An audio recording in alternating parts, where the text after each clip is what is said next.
Umapila ang dalawang party list groups na hindi ipinroklaman ang COMELEC dahil umano sa mga outstanding petition.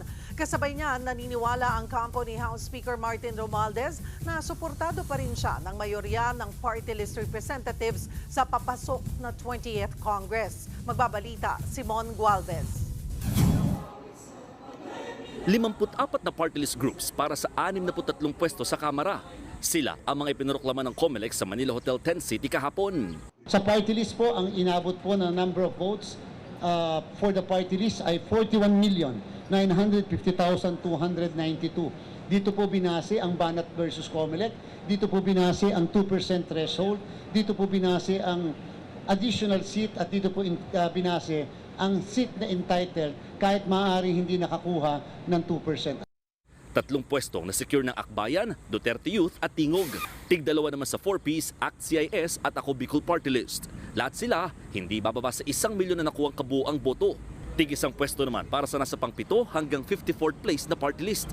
Sinuspindi nga lang ang proklamasyon ng Duterte Youth at BH o Bagong Henerasyon Party List dahil kailangan muna raw resolbahin ang mga petisyong kanilang kinakaharap. I think po mas unfair kung halimbawa later na proklama ka na, hindi pa nagsisimula yung assumption to office, biglang nagkaroon ng decision, tanggal ka. Mas maganda po malinis.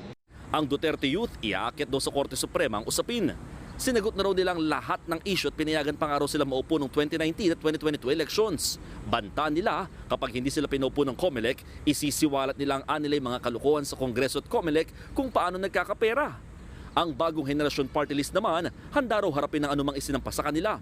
Sa ngayon, naghain muna sila ng urgent motion to proclaim sa COMELEC. Aminado naman ng COMELEC, tali ang kamay nila sa gitna ng mga pumupunang baka nagagamit lang ang party list system ng ilang mayayaman at mga political families. Batas po kasi ang dapat dyan eh. Napakalimitado lang ang pwede namin gawin. Aaminin namin, nakadepende kami sa records na kanilang final. Sa datos nga ng grupong Kontra-Daya, 40 incoming party list representatives ay galing sa political dynasties, malalaking negosyo o kaya may koneksyon sa militar o polis. Nauna na rin sinabi ng COMELEC na hindi na nila papayagan sa susunod na halalan ang mga party list na may pangalang telenovela o ayuda ng pamahalaan. Lalo't natuloy pa rin ang proklamasyon ng ilan sa mga ito gaya ng 4-piece at ng FPJ party list. Nagpasalamat naman si ML Party List Representative-elect Leila De Lima sa mga sumuporta sa kanya pagbabalik sa Kongreso. Plano rin ni De Lima na maging bahagi ng opposition at minority group sa Kamara.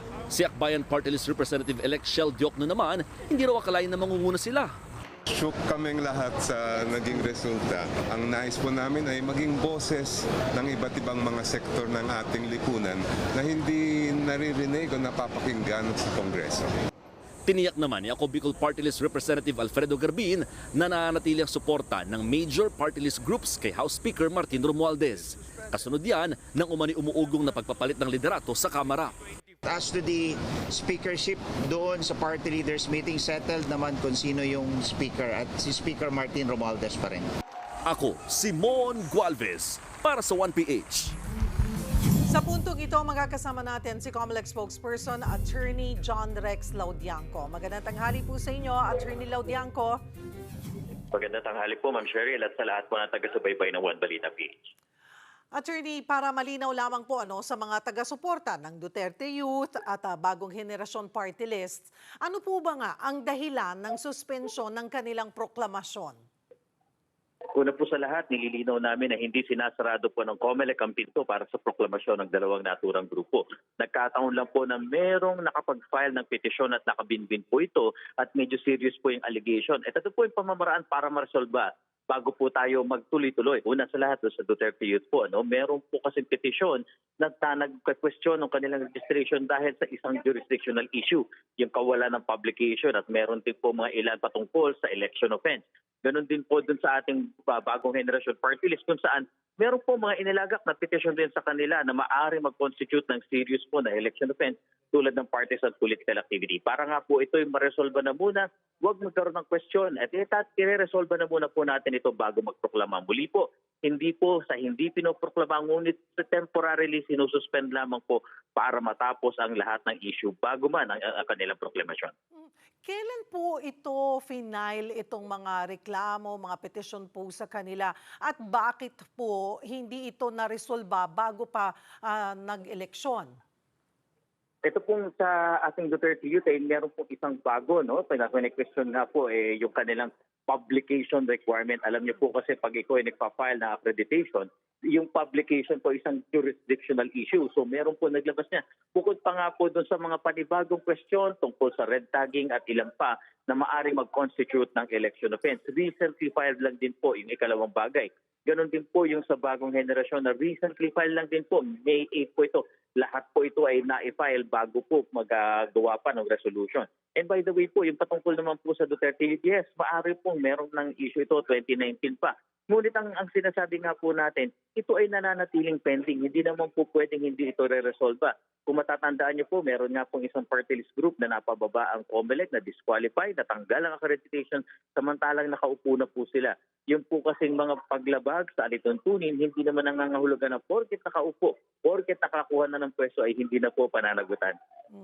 May timeline po ba kung kailan inaasahang mariresolba itong mga petisyong kinakaharap ng dalawang grupo?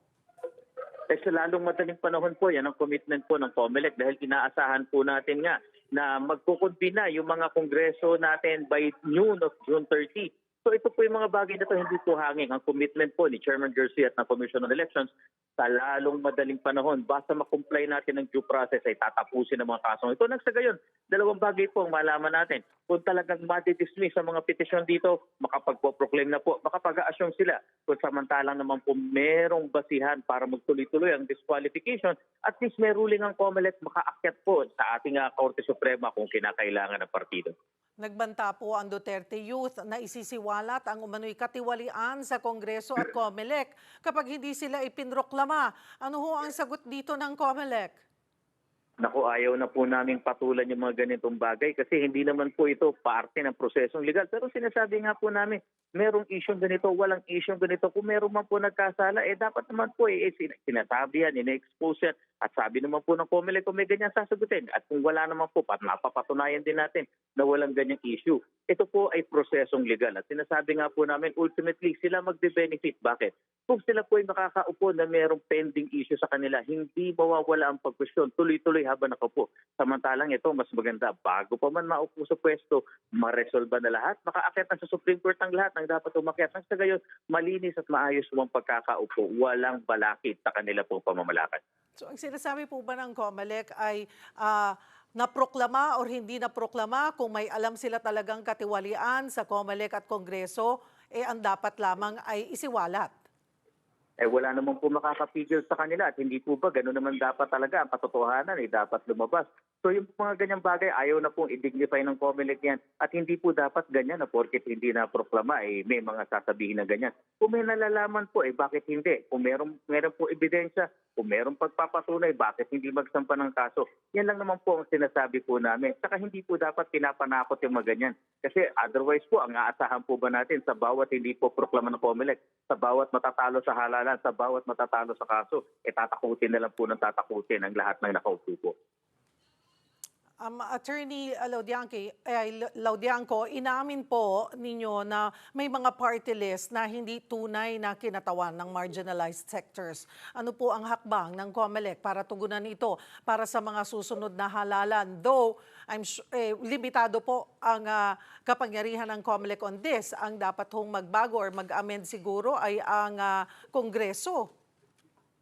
At yan naman po ang laging itinutulak ng COMELEC. Una, ang amendment po ng ating Party List Act.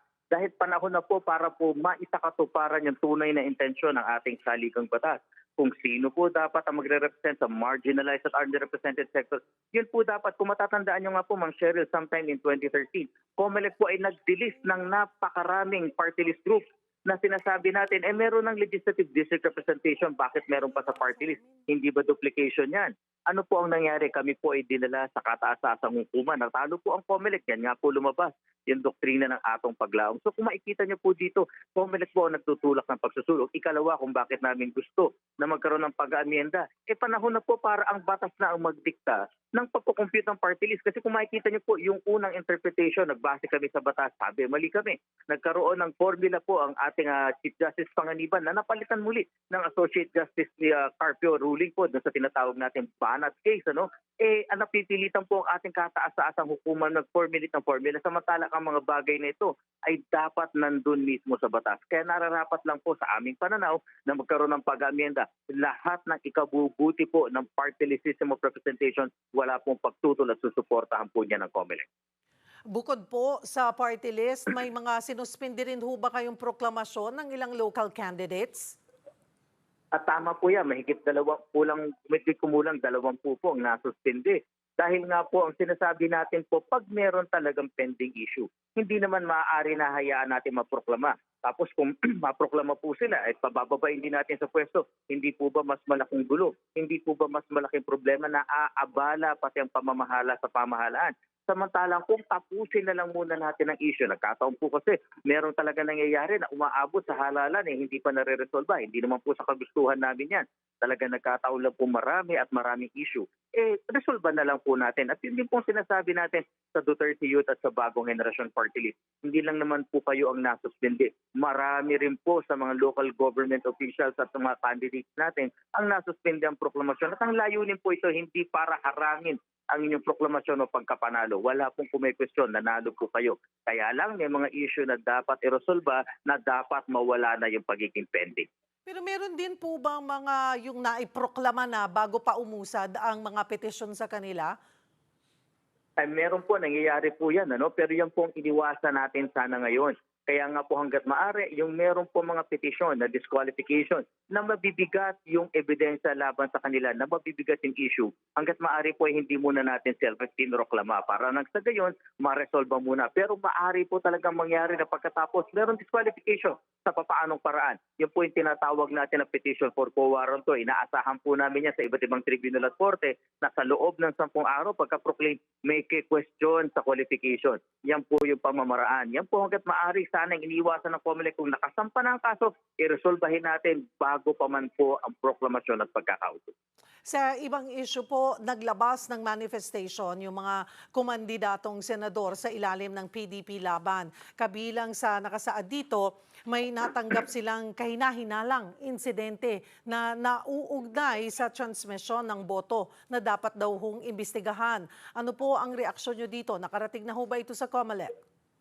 Hindi pa po namin nababasa ang buo nilang kalatas. Pero makakaasa po sila na yung mga ganitong bagay hindi natin babaliwalain. Titignan po at imbestigahan natin yan. Ang sinasabi lang po namin, yung mga bagay na kung may question po sa pagbibilang ng boto, sa pagsusuma ng boto, may legal na proseso po tayo dyan. Ang tawag po dyan ay election protest. Kung kayo po ay kumakandidatong senador, pwede na po mag-file doon sa Senate Electoral Tribunal. Kung kayo naman po ay sa party list at sa member ng House of Representatives doon sa House of Representatives Electoral Tribunal, sa provincial at city, highly urbanized city, independent chartered cities, dito po yan sa COMELEC at doon po sa ibang mga local government positions, dyan po yan sa Regional Trial Court. Pumailalim po tayo sa prosesong legal, dyan po ang election protest ang pamamaraan para po mabuksan lahat mula sa transmission hanggang sa pagbubukas ng ballot box. And by the way, mula po sa araw na ito, pinag-utos na po ni Chairman Garcia ang immediate disclosure ng lahat ng logs po, ng transmission logs, ng server logs at audit logs.